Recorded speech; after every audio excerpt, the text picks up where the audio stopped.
Shalom, peuple de Dieu, ici le vôtre, le prophète David Ephata. Alors, dans notre cadre de mission, parlant sur 25 minutes de sagesse, aujourd'hui je voudrais que nous traitions sur notre thématique ainsi que sur notre branche qui parle de le Ruach HaKodesh ou le Saint-Esprit. Alors, aujourd'hui, sans plus tarder, je tiens à vous inviter à lire avec moi et ainsi à partager quelle est vraiment la sagesse cachée derrière le Saint-Esprit. Parce qu'aujourd'hui, dans le cadre du Saint-Esprit, nous parlerons plus précisément du baptême de l'Esprit. Comme, sans plus tarder, on va prendre Acte 19, le premier verset. La Bible dit ceci. Pendant qu'Apollos était à Corinthe, Paul, après avoir parcouru les hautes provinces de l'Asie, arriva à Éphèse et a rencontré quelques disciples. Il leur dit: avez-vous reçu le Saint-Esprit quand vous l'avez reçu? C'est une question. Ils lui répondirent: nous n'avons même pas entendu dire qu'il y avait un Saint-Esprit. C'est que ces gens ne connaissaient pas, ne savaient pas qu'il y avait un Saint-Esprit. Il dit: de quel baptême avez-vous été baptisés? C'est là qu'il y a notre thématique, ou c'est là qu'il y a notre thème. De quel baptême êtes-vous baptisé ou avez-vous été baptisé? Et il répondit: du baptême de Jean. Ces gens, en fait, ils n'avaient pas tort. Parce qu'en réalité, lorsque d'abord je vais commencer par définir le baptême, c'est quoi? En fait, lorsque on parle du baptême, on voit plus précisément la forme de l'aspergeant ou l'immergent. C'est qu'en fait, la Bible, dans toute la Bible, selon le catégorie, si nous voulons plutôt caractériser le baptême, vous allez comprendre avec moi qu'il existe trois types de baptême. Le baptême d'eau, le baptême du feu et le baptême de l'esprit. En fait, le baptême, c'est quoi? Le baptême, c'est la capacité d'être contrôlé par un esprit ou la capacité d'accéder à une sphère spirituelle. Je me définis et je me redéfinis afin de mieux expliquer. Alors, lorsque Paul est arrivé à Éphèse, en fait, il leur demande de quel baptême ils ont été baptisés. En fait, ces peuples avaient raison de répondre qu'ils ont été baptisés du baptême de Jean.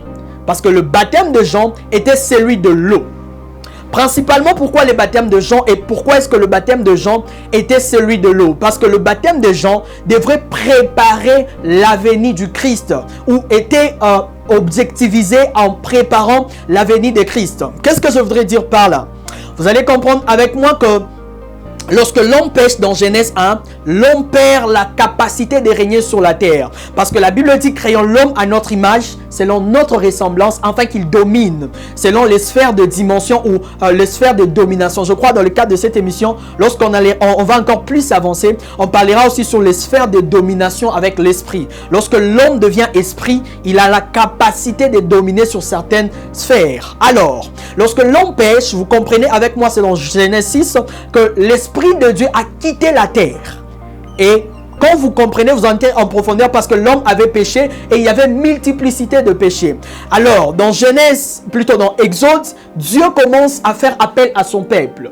Qu'est-ce que je voudrais dire par là? Dieu cherchant créer, selon la dispensation de la loi, Dieu cherche à avoir un peuple sur qui il va dominer, sur qui il passera afin de démontrer sa divinité. Vous comprenez que Dieu commence par choisir Abraham, où il lui dit: son peuple sera grand, et ainsi toute forme de bénédiction qui a été liée au peuple qui sortira du sang d'Abraham. Du sang d'Abraham. Ok. Santé. L'esprit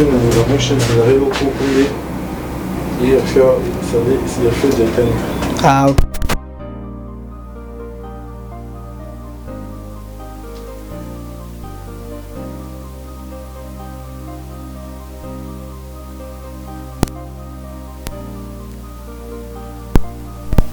Non. Ouais. On continue. Ok. Qui allait sortir du sein d'Abraham. Alors, parlons de ces peuples. Ces peuples devaient être consacrés à Dieu. Ces peuples devaient aussi attendre l'avènement du Mashiach. Quand on parle de l'avènement du Mashiach, dans la bénédiction de Jacob, il dit à Judas que le sceptre de la royauté ne s'éloignera pas de ses mains jusqu'à ce que vienne le Shiloh ou le Mashiach. Donc, en quelque sorte, c'est lui qui devrait venir reconstituer la divinité ou la domination de l'homme sur la terre. Je crois dans le cadre de notre mission plus avancée, on parlera de cette thématique-là.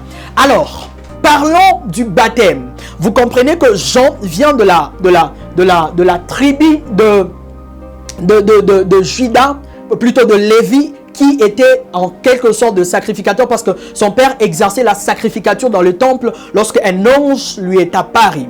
Alors, Jean qui a été destiné de porter sur lui l'esprit d'Élie, mais aussi de préparer le chemin du Seigneur qui devrait restaurer la paix parce que Israël devrait avoir le Mashiach, c'est d'Israël que devrait provenir le Christ ou le Messie, qui est aussi une dimension, une sphère spirituelle que nous pouvons prochainement en fait entrer en profondeur dans le cadre de la divinité ou de l'esprit qui règne sur l'homme et qui lui fait devenir spirituel. Alors Jean qui devrait réconcilier le peuple de Dieu avec Dieu parce que Israël était consacré à l'Éternel. La Bible dit, je me rappelle de ton amour lorsque tu étais fiancé. Israël me suivait dans le désert. C'est que Israël suivait Dieu dans une terre inculte. Mais vous comprenez qu'en préparant le chemin, il devrait faire passer l'homme par le baptême de l'eau.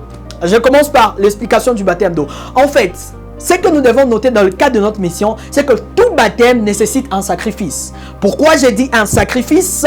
Je vais aller expliquer encore un peu plus loin. D'abord, tout baptême de l'eau, le baptême d'eau était caractérisé à ramener le peuple de Dieu vers Dieu. Ça veut dire, lorsque nous passons par le baptême d'eau, nous rentrons à Dieu. C'est que nous rentrons à nos origines. Pourquoi je dis cela? La Bible dit, créons l'homme à notre image, mais lorsque Dieu veut former l'homme plus tard, Dieu tire l'homme de la poussière. Or, la poussière venait en quelque sorte des eaux, parce que dans la création, la Bible dit que Dieu sépara les eaux du ciel et les eaux, les eaux qui s'est trouvées sur l'étendue terre qu'on appelait aussi mer. Vous comprenez que le baptême ouvre le ciel. Ok, je vais m'expliquer. Comment est-ce que le baptême ouvre le ciel? Le baptême d'eau précisément a ouvert le ciel. Comment? Parce que lorsque Jésus-Christ vient, Jean dit, voici l'agneau de Dieu qui ôte le péché du monde. Mais vous comprenez qu'en allant plus loin, vous comprenez avec moi que lorsque Jésus-Christ sort des eaux, la Bible dit que le ciel s'est ouvert. Quelle est la proportion ou quelle est l'égalité entre le ciel et les eaux? Parce qu'en fait, on ne peut pas dominer, en tant qu'un homme spirituel ou un esprit, on ne peut pas dominer sur la terre ou sur le ciel sans passer par les eaux. Oh, je crois que je me réexplique. On ne peut pas dominer sur le ciel ainsi que sur la terre sans passer par les eaux. Pourquoi je dis cela? Parce que vous comprenez avec moi que lorsque Christ a été baptisé, la Bible dit, une voix se fit entendre du ciel, disant, celui-ci est mon fils bien-aimé, en qui j'ai mis toute mon affection, écoutez-les. Parce que la Bible dit au commencement que l'Esprit de Dieu s'est mouvé au-dessus des eaux. C'est qu'en fait, l'Esprit de Dieu du commencement était en train de préparer le baptême de Jean. Je crois que je me réexplique. Parce qu'en parlant du baptême de l'eau, c'est ce qu'on appelle immergent ou submergent. Ok? Ce terme veut en fait quoi dire? Cela veut dire, lorsque je suis baptisé, je laisse ma vieille nature et je suis né en Christ. Parce que la Bible dit, lequel vous avez reçu le baptême non pas venant de l'homme. C'est qu'en fait, lorsqu'on parle précisément du baptême de l'eau, je suis en train de spécifier d'abord le baptême d'eau était caractérisé afin de recréer la personne en Christ. C'est que le baptême d'eau précisément recréait l'humanité de la personne que Adam a perdu depuis le jardin d'Éden.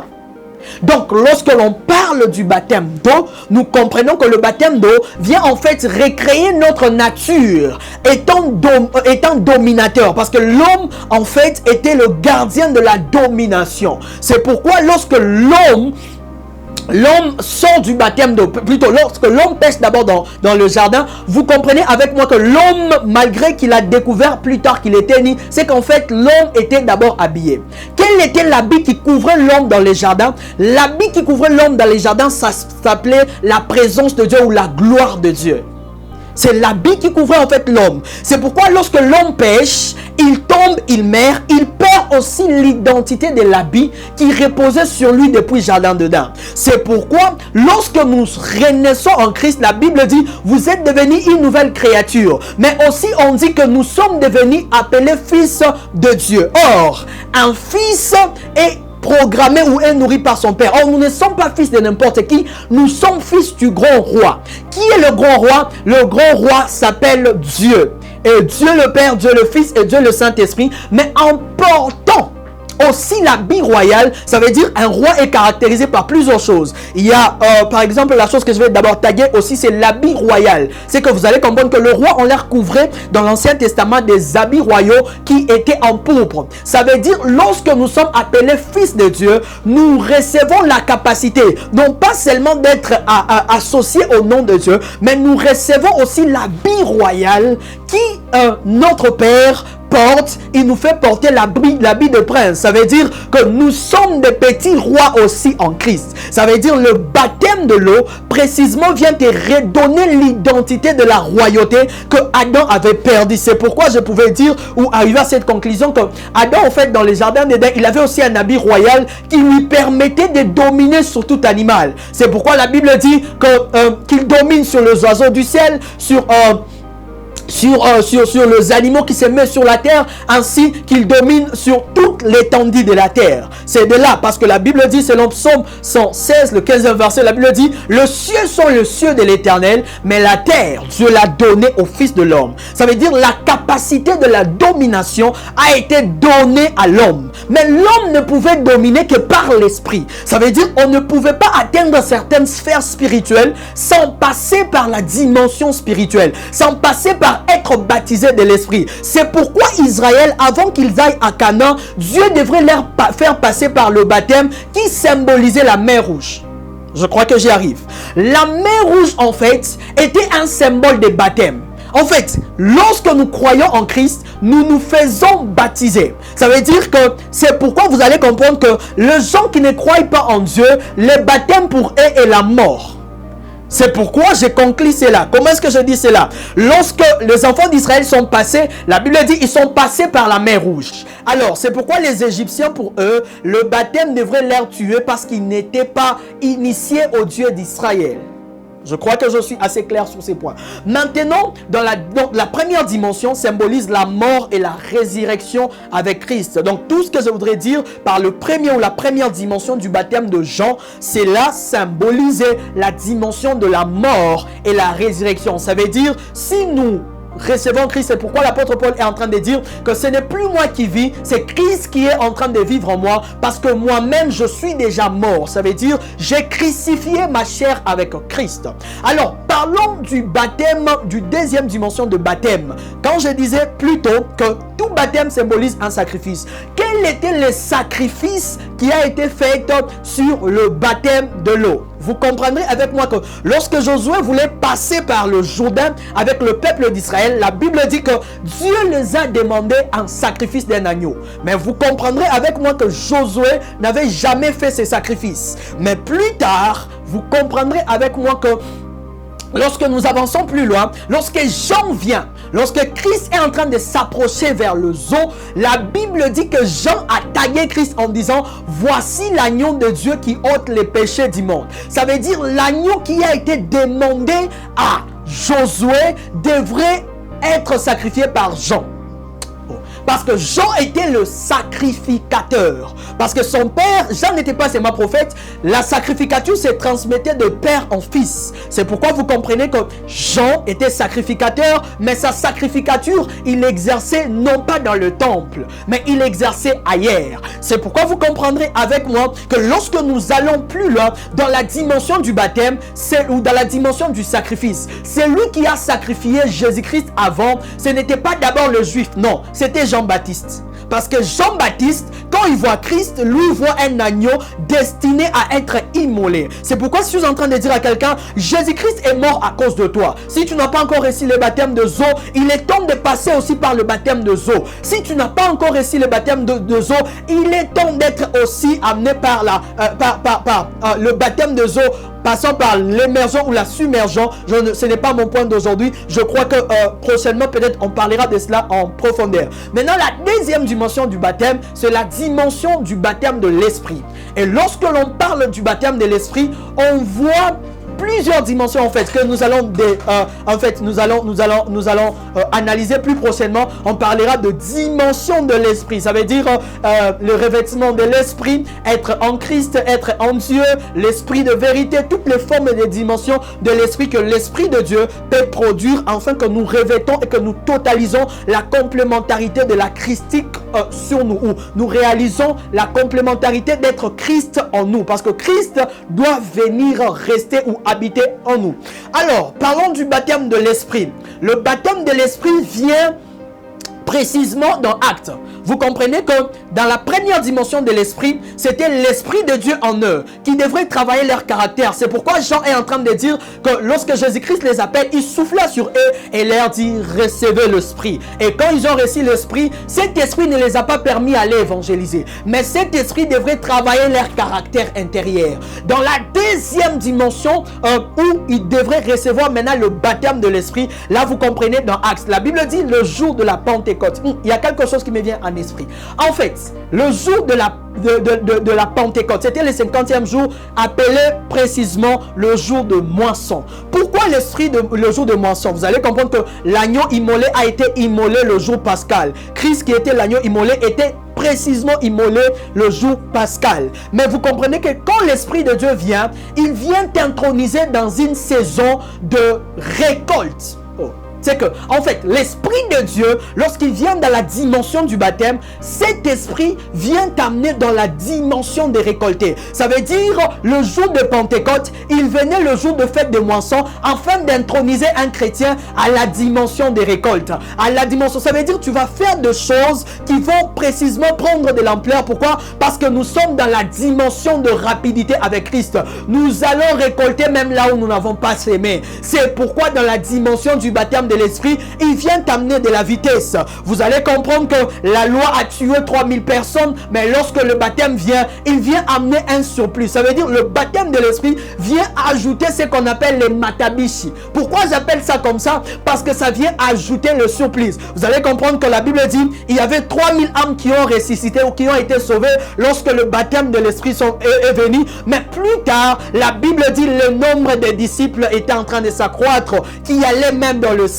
Ça veut dire l'Esprit de Dieu, passant par les baptêmes, ne vient pas en fait te baptiser seulement, mais il vient t'apporter aussi un surplus sur ce qu'on appelle dans ta spiritualité, dans tes affaires. Tu dois avancer parce que l'Esprit de Dieu t'amène dans la dimension de rapidité. C'est que le jour de la Pentecôte, il est venu pour annoncer à un chrétien que nous allons récolter. Pourquoi? Parce que le maître du champ nous envoie dans son champ afin de récolter. Je suis en train de dire à quelqu'un que Dieu va te faire grâce dans cette année. Dieu va te faire grâce dans tout ce que tu vas faire, parce que Dieu va t'amener dans la dimension des récoltes. Dieu va t'amener dans la dimension de rapidité. J'aime la dimension de rapidité avec l'esprit parce que Ésaïe 40 est en train de nous dire ceci: ceux qui se confient en l'Éternel renouvellent leur force. Ils courent et ne se lassent point, ils marchent et ne se fatiguent point, et à un moment ils volent. Ça veut dire nous allons aller dans la dimension de rapidité, mais tout dépend du degré de la spiritualité ou du degré de la compréhension de ce que tu comprends du monde spirituel. Alors, parlons de notre dimension de baptême. Je ne parlerai pas aujourd'hui plus précisément du baptême de l'esprit. Je ne fais que l'introduction du jour. Je parlerai aussi du baptême du feu. Beaucoup de chrétiens n'aiment pas écouter ces mots ou n'aiment pas passer par là.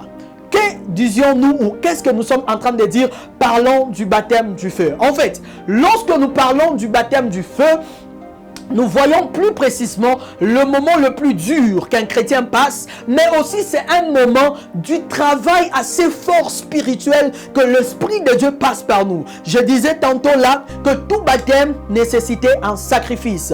Or, le baptême, j'ai dit, le premier baptême a nécessité le baptême de Jean ou le baptême de l'eau a nécessité un sacrifice de l'agneau, mais le deuxième baptême, c'est lui qui se sacrifie, n'est plus l'agneau, mais dans le deuxième baptême de l'Esprit, c'est lui maintenant qui se sacrifie, c'est toi. C'est pourquoi la Bible dit des langues semblables à des langues de feu. Or, le feu dans le temple était destiné à consumer le sacrifice. C'est pourquoi la Bible dit offrez vos corps comme de sacrifice à l'Éternel. Pourquoi? Parce que dans la dimension du baptême de l'Esprit, tu dois apprendre à te sacrifier. Bien aimé, tu dois apprendre à jeûner. Tu dois apprendre à chercher la face de Dieu. Tu dois apprendre à sacrifier, à crucifier ta chair. C'est de là que la dimension du baptême de l'Esprit intervient. Mais dans la troisième dimension du baptême, là nous voyons plus précisément le baptême du feu.